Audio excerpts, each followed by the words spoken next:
اللہ تعالیٰ نے قرآن مجید میں ارشاد فرمایا کہ انا انزلناہ فی لیلۃ القدر، فرمایا بے شک ہم نے اس قرآن پاک کو لیلۃ القدر میں نازل کیا ہے، قدر والی رات میں نازل کیا۔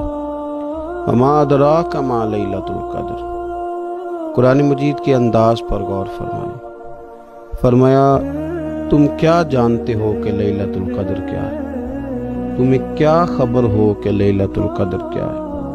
اس کی اہمیت دیکھیے۔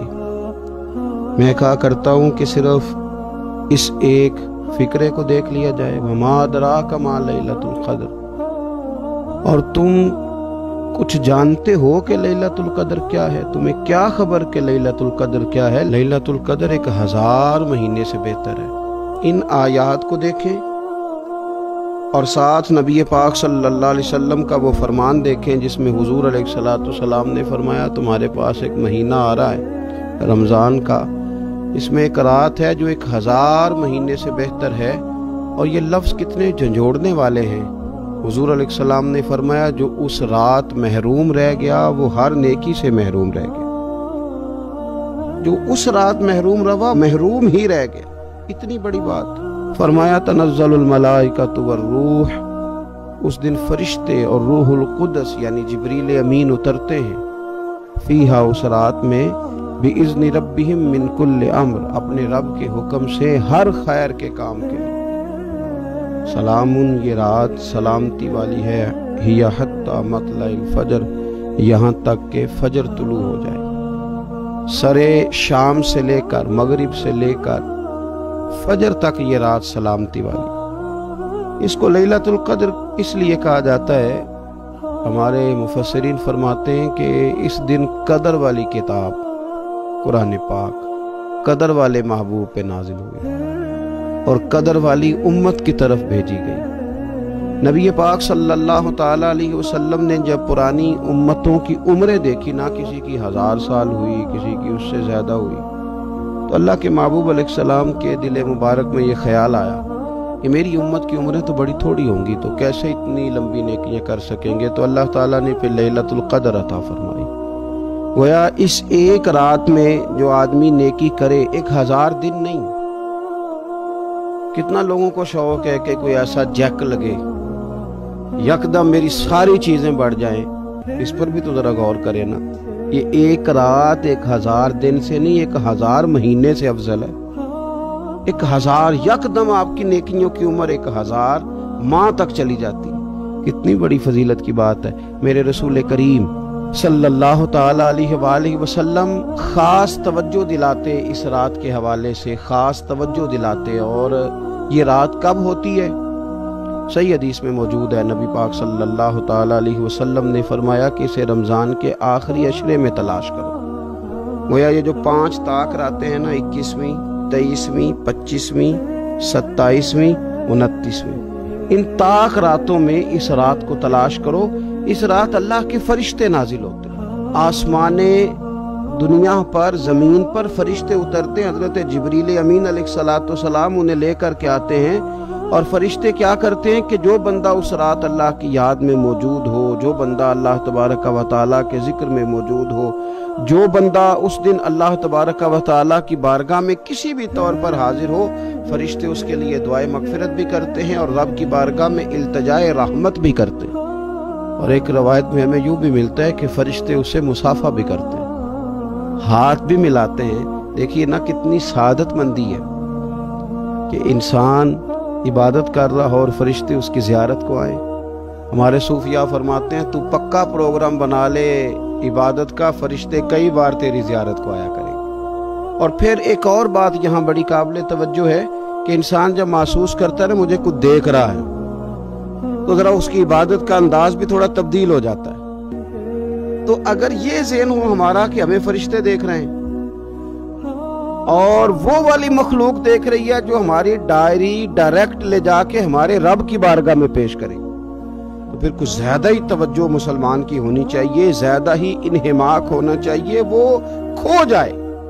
ٹھیک ہے ہم کمزور بھی ہیں، ہمارے اندر کچھ پریشانیاں بھی ہیں، ہماری بیماریاں بھی ہیں، ہم لاغر بھی ہیں، ضعف بھی آ جاتا ہے، تھکاوٹ بھی ہمیں آ لیتی ہے، لیکن لمبی تو بات ہی کوئی نہیں۔ 5 تو طاق راتیں، حضرت سیدہ عائشہ صدیقہ رضی اللہ تعالیٰ عنہ ارشاد فرماتی ہیں کہ جب رمضان کا آخری عشرہ شروع ہوتا تھا نا تو نبی پاک اپنی کمر کس لیتے تھے عبادت کے لیے، خود بھی رات کو اٹھتے تھے، ہمیں بھی جگاتے تھے، کیونکہ سونے کے دن تو نہیں ہے، تو جاگنے کے دن ہے۔ ساون کی کالی راتوں میں جب بوندا باندی ہوتی ہے وہ راتوں کو اٹھ اٹھ روتے ہیں جب خلقت ساری سوتی ہے۔ یہ رب کے بندوں کی شان ہے۔ اور ویسے بھی درویش کہتے ہیں کہ رات پوے تے بے درداں نو نیند پیاری آوے، درد منداں نو تے یاد سجن دی سوتیاں وی آن جگاوے۔ تو یہ وقت ہے خاص، اس خاص وقت اس بات کی طرف ضرور توجہ کرنی چاہیے۔ اور یہ جو کہا گیا نا کہ فرشتے نازل ہوتے ہیں بِإِذْنِ رَبِّهِمْ مِنْ كُلِّ امر، اللہ کے حکم سے آتے ہیں اور ہر کام کے لیے، ہر امر خیر کے لیے آتے ہیں۔ اس میں بھی ہمارے مفسرین نے لکھا ہے کہ وہ تمہارے لیے پورے سال کا فیصلہ کریں گے کہ تمہیں کیا دیا جائے گا، تم کیا حاصل کرو گے اللہ تبارک و تعالیٰ کی بارگاہ سے۔ تو اس کا معنی یہ ہوا کہ پھر تو یہ لینے کی رات ہے۔ ایسا نہ ہو کہ فرشتے آئے ہوں رب کی بارگاہ سے یہ پیغام کرم ہو کہ دینا ہے اور لینے والے سو رہے ہوں، وہ آرام میں ہوں۔ تو یاد رکھیں خیرات اسی کے پیالے میں آتی ہے جس کا پیالہ سیدھا ہوتا ہے، اور اگر پیالہ ہی سیدھا نہ ہو تو خیرات پھر پیالے میں نہیں آیا کرتی۔ تو پھر اس کو جو کہا گیا نا کہ یہ سلامتی والی ہے، تو اس میں ایک اور بات بھی ہمارے پھر مفسرین نے لکھی ہے کہ اس رات شیطان تو ویسے ہی قید ہے، اس رات بندے کا نفس بھی نہیں اسے تنگ کرتا۔ یہ طاق راتیں اتنی حسین ہے کہ تھوڑی سی بندہ ہمت کرے تو اللہ عبادت کے لیے اس کے دل کو قرار عطا کر دیتا ہے، اسے سکون ملتا ہے، طبیعت ٹھنڈی ہو جاتی ہے اور وہ بڑے ذوق کے ساتھ اللہ کی عبادت کرتا ہے۔ خوب بیداری کا مظاہرہ کریں طاق راتوں میں۔ میں نے رمضان سے پہلے مشورہ دیا تھا کپڑے وقت پہ خرید لو عید کے، اور وقت پہ سلا لو، اور وقت پہ چیزیں لے لو۔ یہ جو خاص دن ہیں عبادت کے، یہ لوگوں کے بازاروں میں گزر جاتے ہیں۔ یہ زیادہ تر وقت ہمارا خریداری میں اور شاپنگ میں اور ایسے مہمل کاموں میں صرف ہو جاتا ہے کہ جن کی وجہ سے یہ خاص چیزیں جو ہمیں میسر آنی تھی ان سے ہم کئی دفعہ رہ جاتے ہیں۔ تو اس رات کرنا کیا ہے؟ زیادہ سے زیادہ کھڑے ہو کے رب کی عبادت کریں، قرآن شریف کی تلاوت کریں، استغفار پڑھیں۔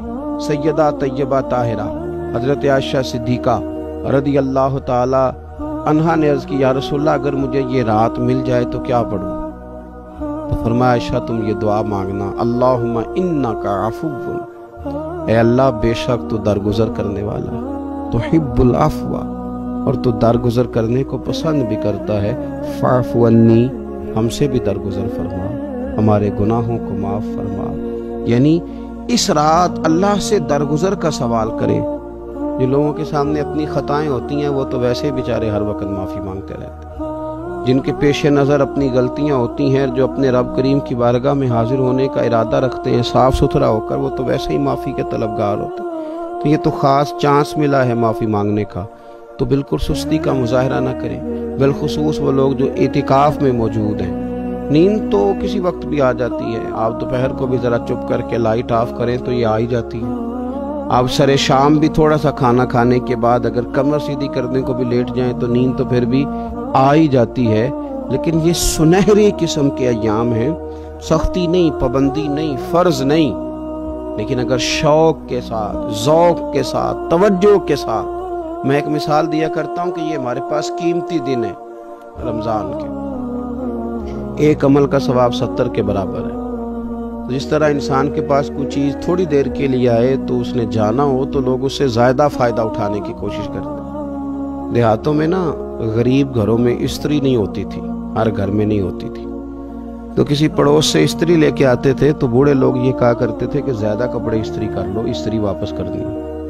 جس چیز کو واپس کرنا ہو تھوڑی دیر کے لیے ہمارے پاس ہو، اس سے زیادہ لوگ نفع لینے کی کوشش کرتے ہیں، تو یہ تو تھوڑے دن باقی رہ گئے، طاق راتیں تھوڑی رہ گئی، زیادہ نفع لینے کی کوشش کریں۔ اللہ تعالیٰ اس سال جب فرشتے لیلۃ القدر پہ آئیں تو وہ امت مسلمہ کے لیے ایسا رحمت کا پیغام لے کے آئیں کہ دین پھر سے غالب ہو جائے، اسلام پوری دنیا کے اندر اپنے غلبے کے ساتھ سامنے آ جائے، کفر کا، ظلم کا، زیادتی کا، جبر کا ہمیشہ کے لیے خاتمہ ہو جائے۔ اور اللہ تعالیٰ اس سال لیلۃ القدر میں جن لوگوں کو معاف کرے گا رب کریم ہم سب کے نام اس میں شامل فرمائے۔ آخر دعوا یا